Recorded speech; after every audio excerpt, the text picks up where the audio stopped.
নমস্কার। আমি আজ যে ভিডিওটা নিয়ে আসছি আপনাদের কাছে, আপনারা একটু মনোযোগ ধরে শুনবেন। যে ভিডিওটা হচ্ছে যে হাতের বিষয়ে কিছু রেখা পরিচয় করে দেব আপনাদের সাথে। সবই তো বলা সম্ভব নয়, তাও কিছু কিছু রেখা আপনাদের সাথে পরিচয় করে দিতে চলেছি আজকে। তাই আপনারা আমার পাশে থাকার জন্য অসংখ্য ধন্যবাদ, আমার প্রণাম নেবেন। প্রথমত বলে রাখি যে আমাদের যে হাতের মধ্যে অনেক রকম লেখা আছে, নাম আছে, অনেক কিছু আছে। তা এই যে এই হাতের মধ্যে হচ্ছে আমাদের 5টা আঙুল আছে। এই 5টা আঙুলের নাম অনেকে জানেন, অনেকে জানেন না। তা আমি আপনাদেরকে আজ বলছি, আপনারা একটু মনোযোগ ধরে শুনুন। এই আঙুলটা হচ্ছে আমাদের বৃদ্ধা আঙুল।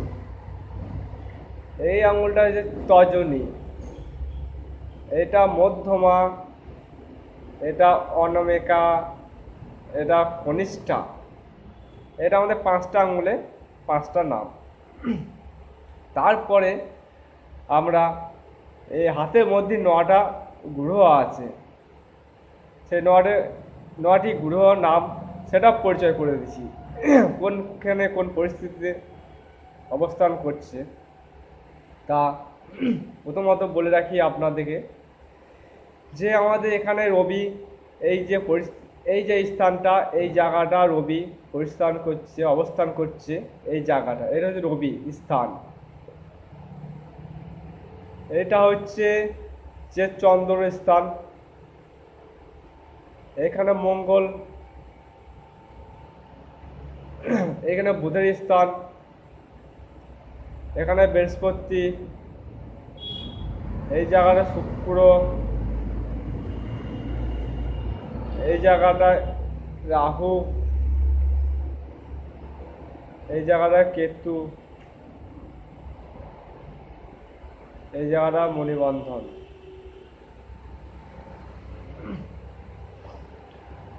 আরও অনেকে আছে।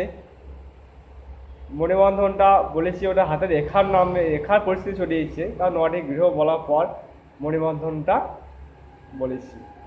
তা হাতের রেখা নামে কিছু পরিচয় করে দিতে চলেছি। হাতের রেখা আপনারা মনে করবেন একটা গাছে যেরকম একটা মূল দেখবেন, একটা মূল হলে অনেক শাখা প্রশাখা শিকড় আছে, সেরকম একটা হাতের মধ্যে অনেক নানা নানা রকম রেখা আছে।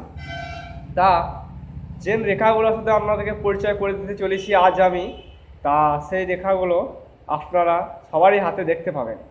সেই রেখার নামগুলো আপনাদেরকে আমি সামনে বলে বুঝিয়ে দিচ্ছি কোনখানে কোন রেখাটা অবস্থান করে। তা প্রথমত বলে রাখি যে এই রেখাটা হচ্ছে রাহু রেখা, এটা শিরোরেখা, এটা হৃদয় রেখা, এই জায়গাটা ভাগ্য রেখা,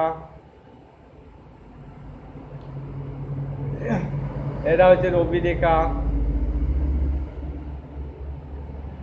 এইখানে চন্দ্ররেখা আছে, সাহাত্য রেখা আছে, মানসী রেখা আছে, মণিবন্ধন আছে, শুক্র রেখা আছে, রাহু রেখা আছে, কেতু রেখা আছে, স্বাস্থ্য রেখা আছে, বিবাহ রেখা আছে, সন্তান রেখা আছে, সলন বন্ধনে আছে। হাতের মধ্যে নানা রকম জপ, তিল, ত্রিভুজ চিহ্ন, চতুর্ভুজ চিহ্ন, এম চিহ্ন, এক্স চিহ্ন, গণিত চিহ্ন, প্রচুর প্রচুর বলে বোঝাতে পারবো না। তা আস্তে আস্তে যতটুকু পারবো আপনাদের কাছে আমি শেয়ার করার চেষ্টা করব। তা আপনারা আমার ভিডিওগুলো দেখবেন, আমার ভিডিওগুলো দেখেও আপনারা কিছু শিখতে পারবেন। তা আশা করি আপনারা আমার পাশে আছেন, ভবিষ্যতেও থাকবেন, এটুকু কামনা করি। আজকের মতন এই ভিডিওটা আমি এখানে সমাপ্ত করছি। আবার পরের দিন আবার কিছু আপনাদের